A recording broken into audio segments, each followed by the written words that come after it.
नमस्कार. बार्शी टाईमच्या थेट भेट या विशेष कार्यक्रमामध्ये आपलं सर्वांचं स्वागत आहे. सध्या आपण डिजिटल युगात जगतोय असं म्हणायला खरं तर हरकत नाही आहे, कारण सगळीकडे पाहिलं तर डिजिटल युग आहे. विद्यार्थ्यावर त्याचा परिणाम होतोय, इव्हन पालकांवरही त्याचा परिणाम होताना आपण पाहतोय. खरं तर अशा युगात जगताना बऱ्याच अडचणींना सध्या आपण फेस करतोय.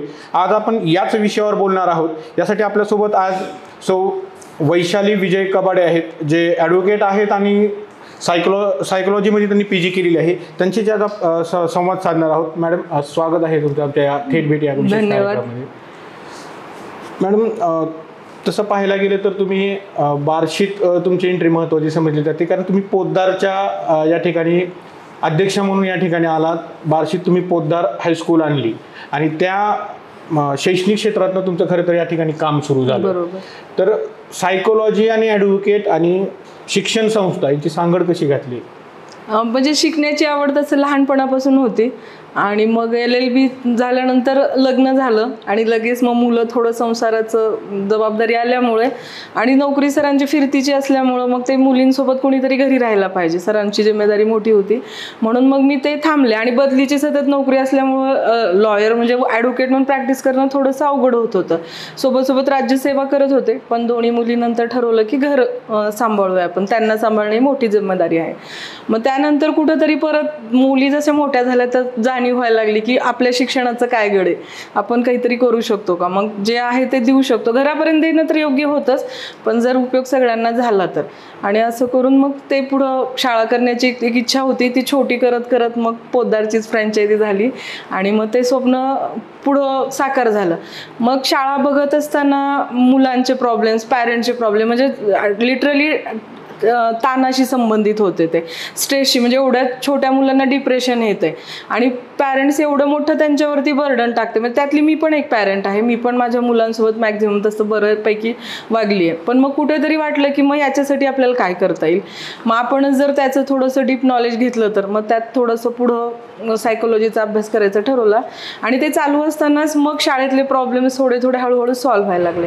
मग आत्ताच्या काळामध्ये करिअरला महत्त्व पहिलेपासूनच होतं, पण पॅरेंटनी कदाचित आधी एवढं मनावर नव्हतं घेतलं. पण आता प्रचंड पॅरेंटचा मुलांवरती ताण आहे किंवा मुलंही स्वतःच ते जाणीव करून घेत आहेत की आता मला करिअर नाही किंवा हे नाही तर मी जगणंच अशक्य असं वाटते. मग त्यावेळेस असं वाटलं की नक्कीच मी जे शिकते सध्या ते जगापर्यंत पोचलं पाहिजे आणि माझा एका जरी व्यक्तीला मदत झाली माझी यातून बाहेर निघण्यासाठी तर ते माझ्यासाठी खूप मोठी अचिव्हमेंट असेल. शाळेतले प्रॉब्लेम आले म्हणलात, जसं तुम्ही शाळेत विद्यार्थ्यांचे कशा प्रकारचे प्रॉब्लेम होते हे तुमच्या लक्षात आलं? येस, छोटे जे मुलं आहेत ते मुलं म्हणजे एकमेकांशी शाळेत मारामारी करणे, स्केल मारणे, परत त्यासोबत पॅरेंट्सचे काय कंप्लेंट्स होत्या की माझं मुलगा जेवतच नाही किंवा मोबाईल शिवाय जेवत नाहीये. सर, तुम्ही सुरुवातीलाच म्हटलात की डिजिटल जगामध्ये काय करता येईल आपल्याला, तर मग तो सगळ्यात मेन इश्यू होता. म्हणजे लहान मुलांना सुरुवातीला, कारण जरी ते घरामध्ये वागत असले तरी ते आई वडिलांपुरतं किंवा फॅमिलीपुरतं होतं, पण शाळेत आल्यानंतर वर्गातल्या 40 मुलांसोबत आणि टीचरसोबत कसं बिहेवियर असलं पाहिजे. मग याची सुरुवात घरापासूनच करायला नको का? मग घरातूनच तुमची पॅरेंटिंग कशी होतीये? ॲक्च्युली मुलांचा ह्यात दोष नाहीच आहे. आत्ताच्या जगामध्ये किंवा याच्यानंतरच्या 10-20 वर्षानंतर जग ॲक्टिव्हच असावं लागणार आहे, म्हणून त्याप्रमाणे मुलं हायपर ॲक्टिव्ह आहेतच. पण मग त्यांना बिहेवियरल त्यांचे इश्यू चेंज करून त्यांना कशी डेव्हलपमेंट देता येईल यासाठी मग मी विचार केला की मग हे आपण शाळेत सुरुवातीला राबवूया. आता जसं मी म्हणलं डिजिटल युग आहे, याच्या काही 90च्या दशकात गेल्या तर त्या शाळा वेगळ्या होत्या. येस, आताच्या शाळा वेगळ्या आहेत. त्यावेळेचे विद्यार्थी बघितलं तर आताच्या तुलनेने खूप अधिक पटात ते वेगळे पण होतं. हे कुठं तर जाणवतंय का की त्या काळातल्या शाळा असल्या तरी त्या काळात हे IAS झाले हो, आणि आता हे जे बर्डन पालक देत आहेत का शिक्षक देत आहेत, त्या काळातला विद्यार्थी आत्ताचा विद्यार्थी कसं पाहतात तुमच्या दृष्टिकोनात? सगळ्यात आधी तर यात लोकसंख्येचा प्रश्न येतो. त्या काळात लोकसंख्याही कमी होती आणि पॅरेंट्सचा इंटरफिअर नक्कीच कमी होता, कारण आपल्याला सोशल मीडियामुळं काय झालंय, जागरूकता म्हणण्यापेक्षा जास्त माहिती करून घेण्याचा आपल्याला खरंच वेळ लागलेला आहे. आणि मला काहीतरी कमी आहे का, इतरांपेक्षा माझा मुलगा काहीतरी कमी आहे का, माझी फॅमिली मागे पडते का, म्हणून आपण त्या जगाच्या ह्याच्यामध्ये पडतोय. आधीच्या काळात बघा, 90च्या दशकामध्ये काय होतं, जाणे म्हणजे एक पॅरेंट, वडील यांचं काय होतं, काम करणे, रिटर्न येणे, घरच्यासाठी जे काही कमाई करून आणणे ते पुरवठा करणे. आईचं काय काम होतं, मुलांना खाऊ पिऊ घालणे, मोठे वाढणे, संस्कार देणे इतकं होतं. आणि मुलांना शिकायचंय मला काहीतरी बनायचं. तिथे कधीच कॉम्पिटिशन नव्हती. आता शब्द वापरतात पिअर प्रेशर, ते पिअर प्रेशर अजिबात नव्हता. बघा तुम्ही आज प्रत्येक घरामध्ये असं वाटते की त्याचा मुलगा डॉक्टर तर माझा मुलगा डॉक्टर, पण तेव्हा तसं नव्हतं. मग आता हे काय झालेलं तर सोशल मीडियाला, आणि ह्याला जबाबदार कुणीच नाही. मी पॅरेंट म्हणून पण नाहीये किंवा विद्यार्थी म्हणून पण नाहीये, कारण सोशल मीडियात जगणं आता गरजेचं आहे. डेव्हलपमेंट आपल्यासोबत पण म्हणजे जगाची पण आपली डेव्हलपमेंट जशी चालू आहे त्यातमध्ये आता ही नेट युग तर आता चालणारच आहे, आणि इथून पुढे ते खूप वाढणार आहे. तर ते वाढल्यामुळं त्या मुलांना सोशल मीडियात नक्कीच ते ॲडजस्ट होणं गरजेचं आहे. फक्त ते आता कशा पद्धतीने होईल तर हे ॲज अ थर्ड पर्सन किंवा ॲज अ काउन्सिलर म्हणून किंवा सायकोलॉजिस्ट म्हणून मी सांगू शकते. आणि मीच म्हणून नाही, तुम्ही पॅरेंट पण त्या लेवलला जाऊन ते समजून घेऊ शकता. सध्या पाहिलं तर विद्यार्थ्यांबरोबर पालकही तेवढी दोषी आहेत का? कारण दोषी आहे तर या ठिकाणी मी मुद्दाम म्हणतोय की कारण पालकांच्या अपेक्षा आहेत, बर्डन आहे, हे कुठेतरी मुलांवर वाढवलं जातं, जसं तुम्ही कॉम्पिटिशन म्हणताय. मग ह्यासाठी पालक हे कुठेतरी जबाबदार आहे का? हा, मॅक्झिमम तर मला वाटते पालकच जबाबदार आहेत. मी जसं म्हणजे प्रत्येकाला सांगते किंवा मी स्वतः पण माझ्यात स्वतःचं सेल्फचं असं काही नाहीये, माझ्या मागच्या सगळ्या जनरेशन पासून माझ्यात आलेलं आहे ते. तर मी काहीतरी विचित्र वागत असेल म्हणजे ते कुठून तरी तुमच्यापासून आलेलं ते गुण असू शकतो. मग मी आज हायपर ऍक्टिव्ह आहे म्हणजे कुणीतरी हायपर ऍक्टिव्ह आहे. त्याबरोबरच पॅरेंटला पण माझ्या मुलाला काही कमी नाही पडलं पाहिजे. माझ्याकडे जे काय आहे ते सगळं मी त्याला देणार, किंवा त्याला गरजेपेक्षा तुम्ही जास्त पुरवठा करताय का? हा, मग त्यामुळं मुलाचं चूक नाहीच आहे ना ह्याच्यामध्ये. आणि मला असं वाटतं की काउन्सिलिंग, चाइल्ड काउन्सिलिंग वगैरे असं काही नसावंच. पॅरेंट काउन्सिलिंगच आहे ऍक्च्युली. तुम्ही अगदी सगळं त्यांना देताय आणि म्हणताय की कंट्रोल कर, नाही होणार, शक्य नाही होणार. 6 वर्षाच्या 4 वर्षाच्या मुलाला ते समजणारच नाही. तर नक्कीच पॅरेंटच्या चुका आहेतच. म्हणजे ॲज अ पॅरेंट मी ते सांगते माझी चूक आहे. असं वाटतंय का मॅडम, जसं तुम्ही लोकसंख्येचा प्रश्न उद्भवला, पण आता ज्या युगात आपण बघितलं तर नवीन एक पॉलिसी आली, वन चाइल्ड. मग कुठेतरी एक चाइल्ड आहे त्याला सगळं द्यायचंय, मग कुठे कमी न पडता एक टक्का त्याला सगळं मिळवून देणं, हे पण कुठेतरी कारणीभूत आहे. हा, मी तेच म्हणाले ना मगाशी पण तेच. आता तुम्ही सध्या स्वतः सुद्धा बघा किंवा मी कपडे, खाणं, मॅक्झिमम तर खाणं सोडलं तर मी काहीच घेऊन जाणार नाहीये. ते सगळं मी ते सोडून जाणार आहे. आणि जसं आपलं आधीपासून चालत आलेलं आहे ते मुलांनाच आपल्या मिळणार आहे. हे इतकं माहीत असून सुद्धा किती मोठी धडपड आहे आपली. मग तुम्ही स्वतः एवढी धडपड करून इतकी कमाई करताय, परत अजून मुलांना त्याच्यावर बर्डन टाकताय. म्हणजे नक्कीच हे कुठं ना कुठं कॉम्बिनेशनमध्ये आहे की जसं तुम्ही म्हणताय लोकसंख्येचा परिणाम, तर ते नक्कीच आहे. वन चाइल्ड असलं तरी ते तितकंच तुमच्यावर कारणीभूत होणार आहे, आणि 4 मुलं असले तरी तुमच्यावर कारणीभूत होणारच आहे, कारण तुम्हाला सगळ्यांना सेमच पुरवायचं आहे. आजची शिक्षण संस्कृती तर सीबीएसईचा फॅड जास्त पाहायला, आयसी बोर्ड असेल, सीबीएसई असेल.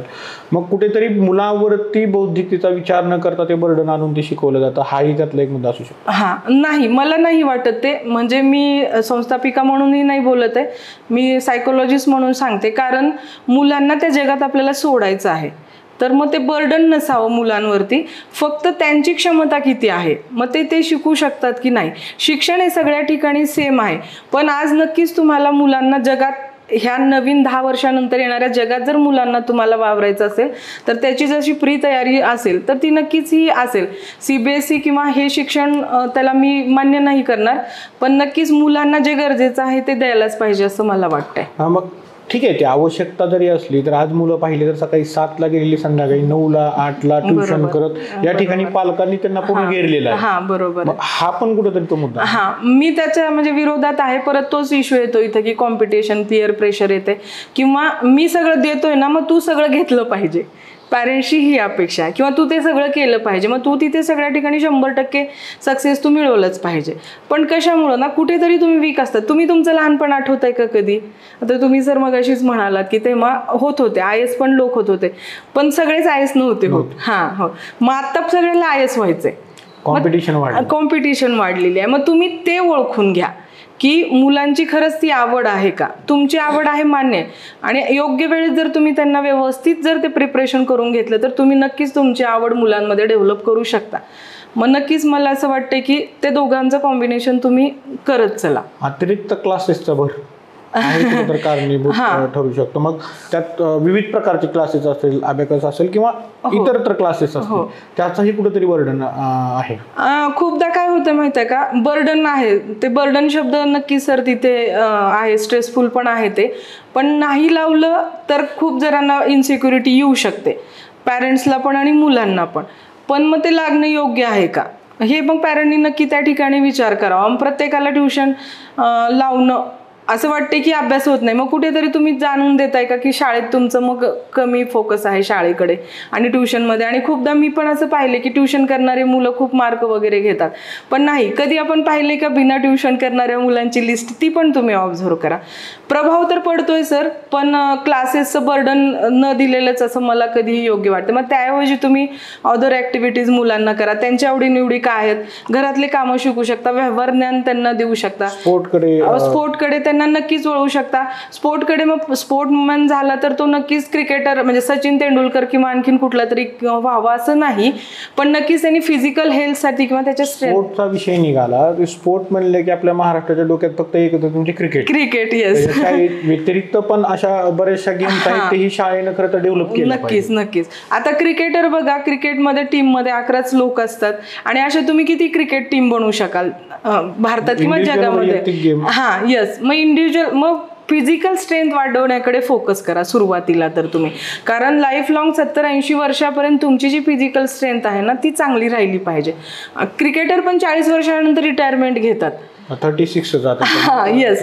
मग तेच ना, मग एज पण तुम्हाला साथ देत नाही, मग तेव्हा तुमची बॉडी साथ द्यायला पाहिजे ना एक 70-80 वयानंतर. म्हणून मुलांना तुम्ही फिजिकल स्ट्रेंथ, ग्राउंड कधी खेळू द्या, शाळेत खेळू द्या, शाळेच्या बाहेर आल्यानंतर घरात अंगणात जरी मुलं खेळले, साधं तुम्ही सायकलिंग जरी त्यांना करू दिलं तरी ते त्यांच्यासाठी बेस्ट आहे. मग त्यासाठी तुम्ही त्यांचा एक क्लास नक्कीच स्किप केला तरी चालेल, असं माझं तरी सजेशन आहे.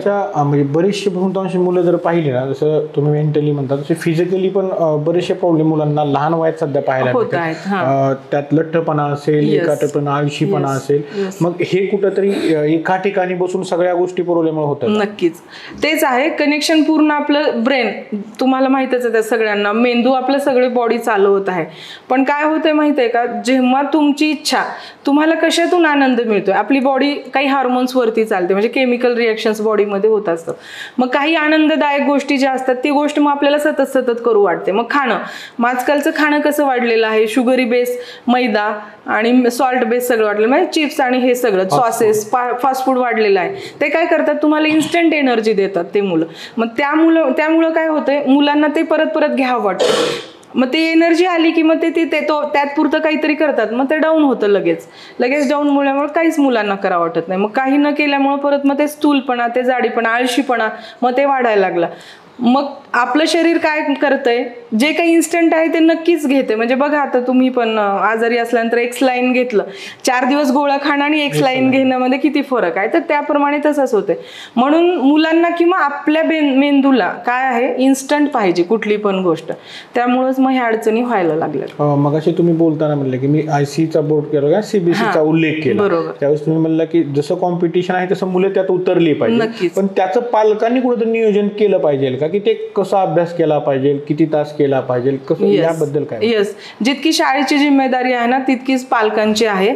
मुलांची थर्डला येते, मी हे सांगते.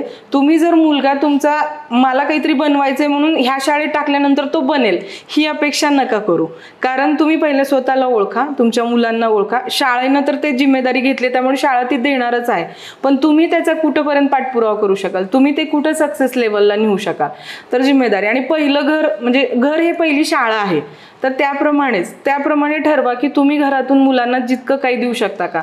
जसं की स्वाभिमान आहे ही सगळ्यात महत्त्वाची गोष्ट आहे, किंवा शाळेच्या टीचरच्या विषयी तुमचा अभिमान तुम्ही ते बाळगायला शिकवा. म्हणूनच मग CBSE मध्ये जाणं हा प्रत्येक विद्यार्थी शक्य आहे किंवा करणं अभ्यास शक्य आहे, पण ते तुम्ही स्वतः मनाची तयारी करा किंवा तुम्ही स्वतःच्या मेंदूला सांगा की मी कुठल्याही ठिकाणी सक्सेसफुल होणार आहे.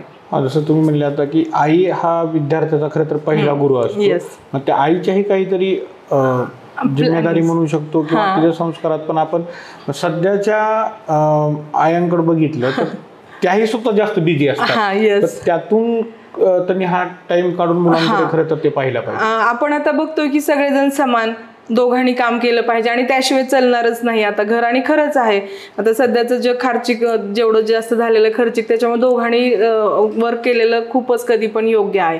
पण ही जिम्मेदारी फक्त आईचीच नसून होतं ते जसं तुम्ही 90च्या दशकात म्हणलात, नक्कीच तेव्हा होतं, पण आता ही जिम्मेदारी अगदी चौघांची पण आहे. म्हणजे मी 4 जणांची जर फॅमिली धरली तर मग चौघांची जिम्मेदारी आहे. वडिलांनी तितकंच जिम्मेदारी घ्यावी, आईनी तर घेतच असते आई, पण मग मुलांनी त्यांची ती जागा ओळखून घ्यावी असं मला नक्कीच वाटतं. हा झाला 10वी पर्यंत विषय तुम्हाला मांडला, पण नीट हा नवीन डोक्यात टिक करणारा विषय प्रत्येकाचा येतो.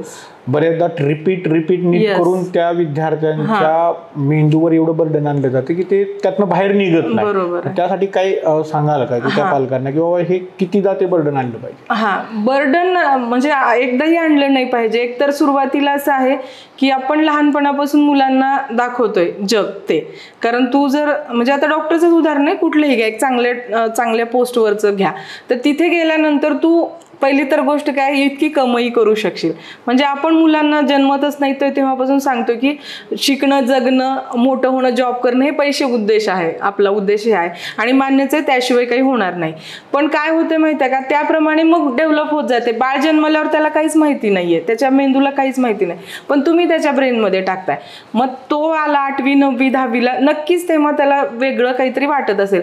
सेम वाटणारे पण आहेत, म्हणजे ज्याला नीट करायची इच्छा आहे ते आहेतच, पण मग परत ते तिथे जातात, नीटपर्यंत पोहोचतात. कारण आता मी सांगितले लहानपणापासून, म्हणजे आई वडिलांनी सांगितले, मित्रांनी सांगितलंय, आता टीचर्स मोठे क्लास करतोय, आपण एवढी फीस भरतोय, नक्कीच मग मुलांच्या मेंदूला असं वाटतं की मला तिथे सक्सेस मिळलाच पाहिजे. पण ॲक्च्युली तुमच्या ब्रेनची स्ट्रेंथ नसेल तर, ॲक्च्युली तुम्हाला ते अंडरस्टँड होतच नसेल तर मग नक्कीच तुम्ही ते 1 वर्ष 2 वर्ष 3 वर्ष करू शकता. मग माझं म्हणणं आहे की तुम्ही फक्त 1च वर्ष ट्राय करावा, कारण ती तुमची स्वतःची इच्छा आहे का आधी हा विचार करा, पालकांची तुमची इच्छा आहे का विचार करा, परत ह्या पुढच्या 10 वर्षानंतर त्याला तेवढं सक्सेस मिळेल का त्या फील्डमध्ये हा विचार करा.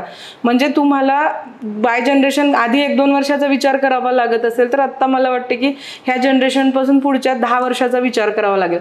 10 वर्षात जगात काय टिकणार आहे ते नक्कीच मुलांना शिकवा. म्हणून एकाच ह्याच्या मागे लागण्यापेक्षा 3-3 वर्ष किंवा 4 वर्ष 5 वर्ष आयुष्याच्या घालण्यापेक्षा फक्त नीटसाठी आणि शिक्षणासाठी तर 10 वर्ष मिनिमम धरूनच चला. तर मग ते वाया घालवण्यापेक्षा तुम्ही जर आधीच विचार केला, म्हणजे योग्य वयामध्येच विचार केला किंवा 3-4 बी प्लॅन ऑप्शन करून ठेवले तर नक्कीच तुम्हाला त्याच्यातून बाहेर पडता येईल आणि तुमचे वर्ष जे काही आहे ते सगळंच तुम्हाला रोखता येईल. मॅडम, आम्हाला असं माहिती आहे की तुम्ही सायकोलॉजीचा अभ्यास करताय आणि तुम्ही लहान मुलांबरोबर काम करताय, तर आम्हाला असं काही एक DMIT नावाची टेस्ट आहे, त्या संदर्भात तुम्ही काम करताय, तर ते DMIT म्हणजे नेमकं काय आहे? आता सर तुम्ही सांगितल्यासारखं 1 वर्ष 2 वर्ष 3 वर्ष नीटसाठी आपण घालतोय आणि परत तेच माझं म्हणणं आहे की सध्या पॅरेंट काय बनायचंय मुलांना जरी मी विचारले तरी अगदी 5-6 वर्षाचं बाळही म्हणते मला डॉक्टर बनायचंय आणि नीट आणि JEE ह्याशिवाय बोलत नाहीयेत. तर मग ते परत माझ्या घरातूनच त्याची सुरुवात झाली. मलाही कुठं ते माझ्या मुलीवरती मी सुरुवातीला टाकलं होतं बर्डन. परत हा प्रश्न येतो की माझं बाळ हुशारच आहे आणि असतंच आहे आणि प्रत्येक बाळ हुशार असतं, तर मग ते तिथून सुरुवात झाली आणि कुठेतरी मग ते घरात क्लॅशेस व्हायत गेले, जसं तुम्ही म्हटलात बर्डन मग ते तसं तिला झालं आणि कुठेतरी जाणीव झाली. मग मला थोडी माहिती मिळाली होती तर मी तिची टेस्ट करून घेतली आणि ते तिच्या मनाप्रमाणे चालेल. मग अशी पण मी जसं एक्सप्लेन केली की ब्रेन तुम्हाला ॲट द एज ते एक्सप्लेन करायला चालू करते की हे तुझा ह्याच्यामध्ये इंटरेस्ट नाही आहे. तर मग मी त्यात डीप अभ्यास केला आणि मला खूप छान रिझल्ट आले आणि खूप चांगलं आहे त्याच्यामध्ये. आणि नक्कीच तुम्ही ते योग्य वेळेला केलात ना तर तुमच्या पॅरेंटिंगमध्येही चेंज होतील आणि तुमच्या करिअर ऑप्शनमध्ये पण तुमचे स्ट्रेंथ विकनेस जाणून घेतल्यामुळे पण तुम्हाला नक्कीच त्याचा खूप फायदा होतो. आता ही जी टेस्ट आहे ही नेमकी कशी घेतली जाते, काय वर्किंग कसं केलं जाते? आता ही टेस्ट आहे ही तुमच्या फिंगरप्रिंटवरून घेतली जाते, तुमच्या 10 फिंगरप्रिंट्सवरून घेतली जाते ही टेस्ट आणि हे 10ही फिंगर आपल्या ब्रेनशी संलग्न आहेत. म्हणजे ब्रेनची जी डेव्हलपमेंट आहे ती फिंगरची डेव्हलपमेंट त्यावेळेस होते. म्हणजे जेव्हा बाळ पोटात 3 महिन्याचं असतं तर मग तेव्हापासून त्याची डेव्हलपमेंट व्हायला चालू होते आणि ही एकमेव अशी टेस्ट आहे जी ती ब्रेनशी रिलेटेड आहे. आणि दुसरी गोष्ट ही आहे की लाईफ टाईम तुमचे फिंगरप्रिंट्स सेम असतात. मग तुमच्या फिंगरप्रिंट आजपर्यंत ब्रेन कुणाला रीड करता आला नाही, म्हणून मग हे फिंगरप्रिंट्स रीड करून तुमच्या ब्रेनमध्ये स्ट्रेंथ किती आहे, विकनेस किती आहे समजलं जातं. त्यात 8 बुद्धिमत्ता आहेत, तुम्ही ऐकलंच असेल सगळ्या जणांनी. तर त्या बुद्धिमत्तेशी रिलेटेड आणि 2 जे आहेत ते बिहेवियरशी रिलेटेड आहेत. असे तुम्हाला 10 फिंगरप्रिंटची प्रिंट द्यावी लागते. त्यानंतर मग 70 पानाचा रिपोर्ट येतो. त्यामध्ये तुम्हाला तुमच्या मुलाचा स्वभाव कसा आहे सगळ्यात आधी हे कळतं. त्यामध्ये त्यांची लर्निंग स्टाईल कशी आहे, त्याचे IQ EQ काय आहेत. त्यानंतर त्याचे जवळपास 150 करिअर ऑप्शन काढून दिले जातात आणि त्यामध्ये तुम्हाला सांगितलं जातं की मुलांमध्ये कुठली कमतरता आहे किंवा कुठे मुलगा तुमचा स्ट्रॉंग आहे, तर मग तुम्ही ते फील्ड चूज करू शकता. हे नक्कीच त्या रिपोर्टमधून कळते तुम्हाला. किती वयोगटापासून हे आपण म्हणजे अगदी बाळ जन्मल्यापासून करू शकतो आपण, पण मी सजेस्ट करते 2 वर्षापासून ते 90 वर्षापर्यंत तुम्ही कधीही कुणाची टेस्ट करू शकता. गृहीत धरा आपण 2 वर्षाच्या मुलाची ही टेस्ट केली तर तो कितीपर्यंत डाटा आपण सांगू शकतो, त्याला किती कालावधीचा तो करिअर ऑप्शनचा? कालावधी वगैरे काही नाही. तुम्ही हे फिंगरप्रिंट आपले जसं आधार कार्ड पासपोर्टसाठी लागतात तर ते लाईफ टाईम आपले फिंगरप्रिंट सेमच आहेत. तर 2 वर्षाच्या बाळाचं जर केलं तर ना, तर तुम्हाला तिथे पॅरेंटिंग चेंजेस करता येतील. म्हणजे जसं बाळ 6 वर्षाचं होईपर्यंत बघा, आपण म्हणतोय 6 वर्ष म्हणजे जसं नर्सरीला बाळ गेलं तसं लिही, 1 पेज लिही, 2 पेज लिही, 4 पेज लिही म्हणतात. शाळेमध्ये इतका फोर्स केला जात नाही बरं का, पण तरी पण पॅरेंटला असं वाटतं की माझा मुलगा लगेच त्याच वयामध्ये स्टेजवर त्यांनी भाषण दिलं पाहिजे 1 पानाचं. पण नाही ना. मग ही जे लहान मुलांची जी टेस्ट आहे ना, ती नक्कीच मी पॅरेंटिंगसाठी यूज करते. मी दोन्ही पॅरेंटचं त्यामध्ये काउन्सिलिंग करून देते आणि तुम्हाला मुलाला कसं वाढवायचं, म्हणजे जेवढी लवकर कराल ना तुम्ही टेस्ट, तर तुम्हाला लक्षात येतं त्याच्या आवडीनिवडी काय आहेत आणि त्याप्रमाणे तुम्हाला त्याची डेव्हलपमेंट करता येईल. आणि ॲट द एज ज्यावेळेस त्याचं खरंच करिअर बनणार आहे ना, नक्कीच तेव्हा ते सक्सेसफुल असणार आहे. मुलांबरोबर पालकांची पण टेस्ट होऊ शकते का? यस, नक्कीच होऊ शकते. म्हणूनच मी मगाशी 90 वर्ष म्हणाले. रिटायरमेंट नंतर तुम्ही जर टेस्ट केलात तर तुम्हाला रिटायर झाल्यानंतर बोर न होता कुठला बिझनेस किंवा अजून काही जॉईन करता येतं का हे त्यात कळेल. दुसरी गोष्ट, पॅरेंटची का करावी, मुलांची जर एखाद्या गोष्टीमध्ये इंटरेस्ट असेल आणि ते आता आपल्याला रिपोर्टमध्ये आधीच कळले, तर तुम्ही एखादा बिझनेस किंवा एखादी गोष्ट ती करून ठेवलं तर मुलगा सक्सेस होऊन ते टेक ओव्हर करेल ते तुमचं जे काही आहे आणि नक्कीच तुमचं ते सक्सेसला नेईल, ही गोष्ट. आणि दुसरी गोष्ट, कधी कधी बघा 40-50 वर्षाला पण आपल्याला जो आपण जॉब करतोय तो सध्या कंटाळा येतो, खूपदा जॉब सोडून मग काहीतरी बिझनेस करावा वाटतो. मग त्यावेळेस जर तुम्ही हे टेस्ट केली तर नक्कीच, मग तुमचा जर बिझनेसकडे कल नसेल तर तुम्ही नोकरी न सोडलेली बरी, अशी मी खूपदा सांगते. आणि बिझनेसमध्ये जर इंटरेस्ट म्हणजे रिपोर्टनुसार जर आला तर मग नक्कीच मी नोकरीला पण सोडायला हे करते. मग या टेस्ट मागचं म्हणजे सायन्स कितपत खरं वाटतं तुम्हाला? 90% खरं आहे आणि सगळं सायंटिफिक बेस्ड टेस्ट आहे ही. आणि त्वचा ज्ञानाची टेस्ट आहे, फिंगरप्रिंट वरून घेतली जाते, तुमच्याच फिंगरप्रिंट्स वरून घेतली जाते. आणि टेस्ट केल्याच्या नंतर जेव्हा काउन्सिलिंग होते तेव्हा तुम्हालाच म्हणजे बरोबर ते लक्षात येतं. आणि आतापर्यंतचे सगळे रिझल्ट तर असे सांगतात की 90% ते खरेच आहेत. DMIT टेस्ट आणि IQ टेस्ट काही फरक आहे का? फरक आहे. प्रत्येक आता ज्या काही असतील भरपूर टेस्ट आहेत, असं नाही की हीच टेस्ट आहे DMIT टेस्ट, भरपूर टेस्ट आहेत. प्रत्येक टेस्टमध्ये फरक आहे, पण काही टेस्टमध्ये वेगवेगळ्या पद्धती आहेत. काही टेस्टमध्ये प्रश्न 2-3 तासाचा अभ्यास, काही टेस्टमध्ये वेगळं काहीतरी केलं जातं. आता ह्या टेस्टमध्ये कसं आहे, इथे काहीच त्रासदायक नाही आहे. तुम्हाला फक्त फिंगरप्रिंट्स घेतले जाते आणि फिंगर्स हे तुमच्या डायरेक्ट ब्रेनशी कनेक्टेड आहेत. बघा, आता आपल्याला आधीपासूनच माहिती आहे 64 कला आहेत. जेवढं तुम्ही हाताने शिकाल तेवढं तुम्ही विसरत नाही, ह्या गोष्टी पण आहेत. आता परत नवीन असं आलेलं आहे की जेवढं तुम्ही हाताने शिकाल तर तुम्हाला ते अल्झायमर, डिमेन्शिया असे आजार होणार नाहीत. म्हणून तर मग ही टेस्ट म्हणजे तुमच्याच फिंगरशी, तुमच्याच ब्रेनशी रिलेटेड असल्यामुळं 90% सक्सेसफुल टेस्ट आहे. समजा एखाद्या विद्यार्थ्याचा रिपोर्ट वीक आला तर त्याच्यावर काम कसं केलं जातं? रिपोर्ट जर वीक आला तर सरळ पॅरेंटला सांगता येतं की ह्या क्षेत्रामध्ये वीक आहे. पहिल्यांदा तर मी असं सांगते की स्ट्रेंथ कुठल्या आहेत त्या त्यांना सांगून देते, जेणेकरून नाराजी येऊ नये. कारण वीक म्हटल्यानंतर हा शब्दच थोडासा अवघड आहे सगळ्यांसाठी. स्वीकारलं पाहिजे. म्हणूनच मी स्ट्रेंथ वरती बोलते आणि मग मी विचारून घेते की मग त्यांच्या त्या घरातल्या कशा अडचणी आहेत किंवा मुलाबाबत काय अडचणी आहेत ते बोलते. मग ते सॉल्व्ह करू शकतात का? ऍक्च्युली प्रश्न पॅरेंट्सचा तोच आहे की आम्ही मग मुलांना डेव्हलप कसं करायचं.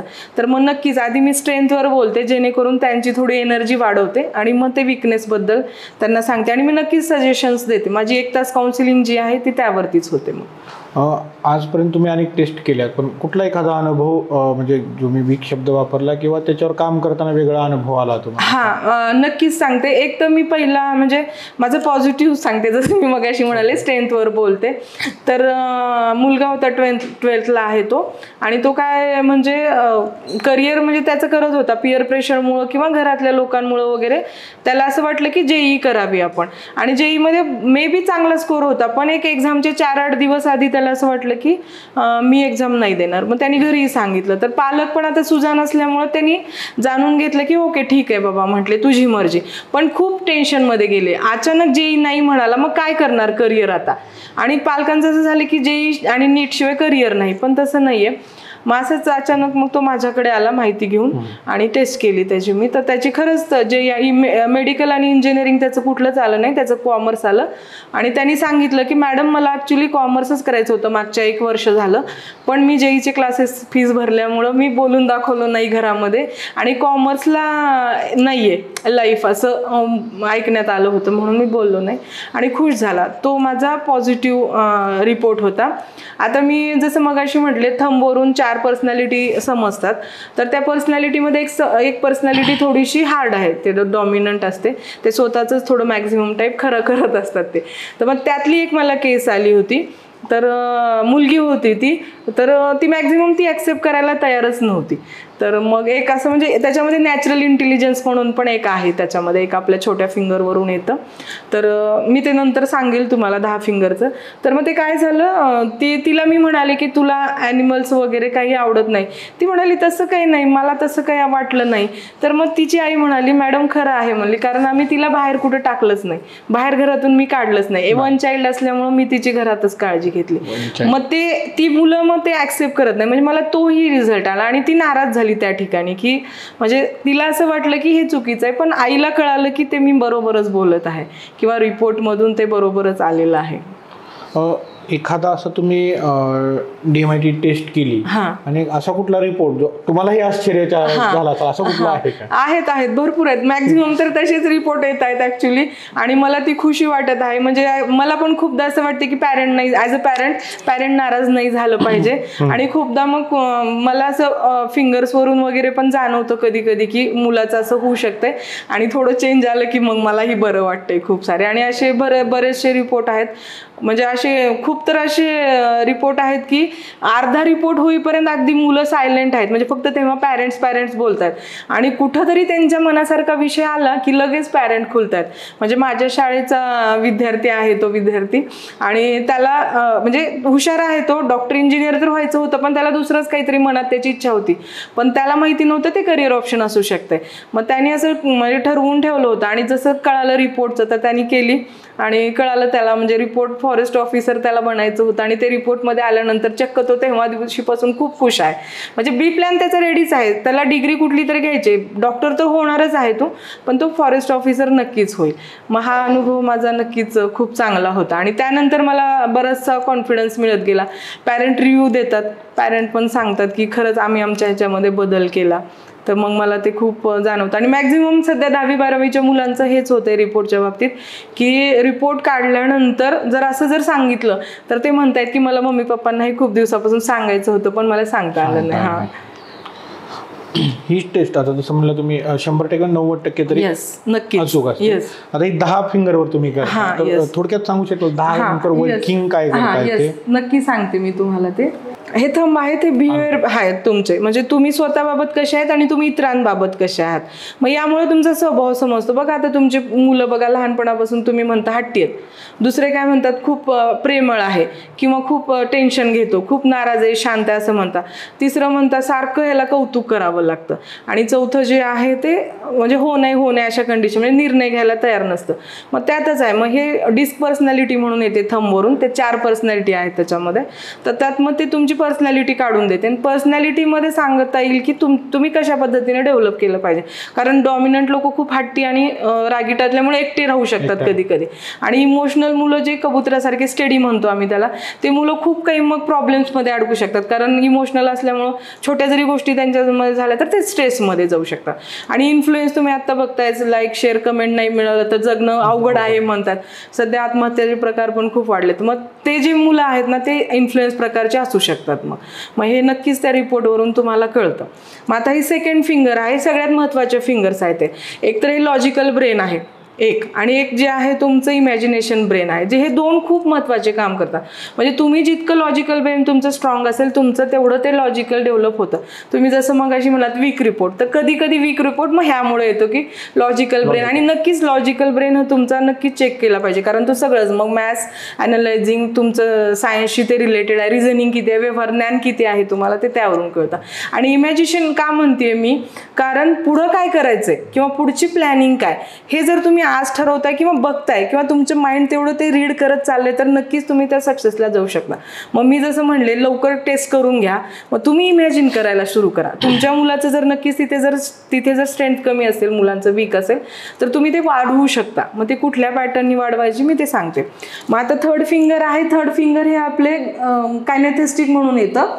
तर हे कायनेस्थेटिकमध्ये काय आहे, एकीकडे आपले फाईन मोटर स्किल आहेत आणि एकीकडे gross motor. Fine motor skills म्हणजे बारीक ॲक्टिव्हिटी, जसे की ड्रॉइंग, पेंटिंग ॲक्टिव्हिटी, घरातले काम असू दे छोटे छोटे.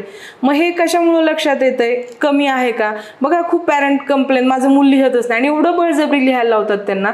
मग तुम्ही जर रिपोर्ट केला तर तुम्हाला समजेल ना की त्यात ते विकनेस आहे. मग त्याला कुठल्या फोर्सनी तुम्ही लिहायला लावू शकता. आणि दुसरे जे ग्रॉस मोटर स्किल, तुम्ही फिजिकल ॲक्टिव्हिटीचं पण मगाशी बोलला होता, ते खूप लाईफमध्ये गरजेचं आहे. किमान फिजिक आपली चांगली लाईफभर राहण्यासाठी तरी खूप चांगलं. मग त्यावरून तेही समजतं. मग तिथे जर तुमची वीक असेल तर मी नक्कीच आउटडोर ॲक्टिव्हिटी वगैरे पॅरेंट्सला नक्कीच वाढवायला सांगते. हां, तुम्ही प्लेयर नका बनवू त्याला किंवा स्पोर्ट्समन नका बनवू, पण नक्कीच त्याची फिजिक्स मेंटेन करू शकता. आणि फोर्थ फिंगर आहे ते लिंग्विस्टिक आणि म्युझिकल इंटेलिजन्स आहे. म्हणजे हे 8 बुद्धिमत्ताचे प्रकार आहेत. म्युझिकल पण खूप गरजेचं आहे लाईफमध्ये. आपल्याकडच्या आता लोकांना म्युझिक आणि हे अशामध्ये करिअर आहे हे माहीतच नाही आहे. तुमचं करिअर आता मास मीडियाचं वगैरे घ्या, हे करिअर कोणी गृहीतच नाही धरलेलं, तर नाही ते करिअर मग ह्या चौथ्या बोटांवरून तुम्हाला समजतं. आणि ते खूप गरजेचं आहे. लिंग्विस्टिकमध्ये पण लँग्वेजेसमध्ये वगैरे पण तुम्ही, मग त्या लँग्वेजेस फक्त लँग्वेजेस नाही, मग तुमचं एक्सप्रेसिव्हनेस कसं आहे, तुमचं बिहेवियर कसं आहे, तुमचं अटायर कसं असलं पाहिजे. एखादं तुम्हाला ऑफिसर बनायचं असेल तर मग ते स्ट्रेंथ विकनेस त्यावरून कळतं.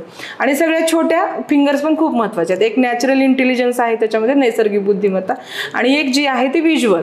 म्हणजे मग तुम्ही व्हिज्युअल काय करता, म्हणजे तुमची किती मोठी पॉवर आहे बघण्याची, म्हणजे जगाच्या पलीकडे बघण्याची शक्यता आपण जे म्हणतोय, किंवा जी मुलांकडून अपेक्षा करतोय आपण, मग तेही तुम्ही चेक करा. आजकालची मुलं नॅचरल म्हणजे खूप ॲक्च्युली ॲक्टिव्ह आहेत ना, ॲक्च्युली ते नॅचरल आहात, तर त्यांना ते बाहेर पडत आहेत ते मुलं. तर मग ते तुम्हाला ते छोट्या फिंगरवरून आपल्या समजतं. आणि ह्या 10 फिंगर्सवरून पूर्ण तुमचं लाईफ टाईमचं नक्कीच समजू शकतं. मग आता ही टेस्ट तुम्ही करताय, आता बार्शी जर ही टेस्ट करायची असेल तर कुठे आणि कसा संपर्क होऊ शकतो? हां, मी विद्यार्थ्यांना करायची असेल? येस, मी पोद्दार स्कूलमध्ये वीकली तर व्हिजिट देतच असते. आणि माझ्याकडे तिथे काउन्सिलिंग पण चालते आणि फिंगरप्रिंट्स पण तुम्ही द्यायला येऊ शकता. हा पहिला सोर्स आहे. दुसरा सोर्स ऑनलाईन तुमची दोन्ही होईल. टेस्टही ऑनलाईन मला फिंगरप्रिंट्स घेता येतील आणि काउन्सिलिंग ऑनलाईन करता येईल तुमची इच्छा असेल तर. आणि तिसरी गोष्ट, कधीही तुम्ही मला माझ्या मोबाईल नंबरवर कॉन्टॅक्ट करू शकता, किंवा मग शाळेतले लोक आहेत तुम्ही त्यांनाही कॉन्टॅक्ट करू शकता. म्हणजे ऑनलाईन पण ही टेस्ट लोकांच्या सुविधांसाठी खूप चांगली आहे. ऍक्च्युली माझा शाळेत येण्याचा आणण्याचा उद्देश तोच होता की मी पुण्या मुंबई ठिकाणी पोहोचू शकते का, माझं पॅरेंट तिथेपर्यंत पोहोचू शकतं का, नाही ना, मग मीच पॅरेंटसाठी बार्शीमध्ये मग तेवढ्यासाठी येते. मग त्याचा तुम्ही नक्कीच फायदा करून घ्यावा. जाता जाता मॅडम शेवटचा प्रश्न आहे की या DMIT टेस्टवर एक जाता जाता तुम्ही पालकांना काय सल्ला द्याल या टेस्ट संदर्भात? हां, सुरुवातीला तर पहिल्यांदा सगळ्यांना तुमचे मुलं आहेत किंवा आपले मुलं आहेत, तुम्ही ते व्यवस्थित त्यांना ओळखताच आहे.